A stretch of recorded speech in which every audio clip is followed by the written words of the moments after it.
maging mayaman o maging matalino. Dahil mahirap lang kami, gusto kong maging mayaman. Unlimited yung balance ko. It means, mayaman na ako. Ma, pasok na po ako sa school. Wait lang anak, hindi ka na namin kayang pag-aralin ng tatay mo. Bakit naman ma?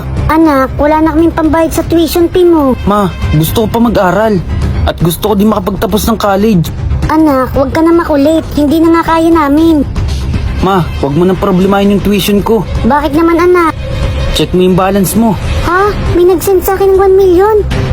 Walang anuman ma. Sige, pasok na ako. Pre, tingnan mo yung kaklase nating mahirap oh. Lumang-luma yung bag. May problema ba? Meron. Ang baho mo kasi, saka ang hirap mo pa. Di ba guys, sobrang hirap niya. Tingnan mo nga yung balance ko. Baka maglaway ka. Oo, dahil 100 lang ang laman. Bahala kayo dyan.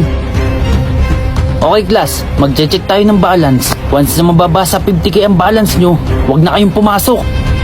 Ma'am, hindi naman po tama yan. Kawawa naman yung mahihirap na gusto makapag-aral. Ang sabihin mo, natatakot ka lang. Baka hindi umabot yung pera. Tumahimik ka nga dyan. Konti na lang ipapakita ko na yung laman ng bank account ko sa'yo. Class, tumigil na nga kayo. Pumunta na kayo ngayon sa hallway. Bilisan nyo ha. Okay po ma'am. Hoy, may papa-challenge ako sa'yo. Kung mas mataas pa ako sa'yo, magiging slave kita habang buhay ha. Sige ba, I accept the challenge. Pero, kapag natalo ka, didilaan mo yung puwet ko. Okay, sige. Alam ko naman mananalo ako.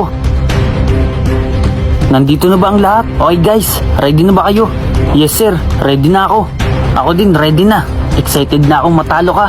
Okay guys, give me your card. I'll check that.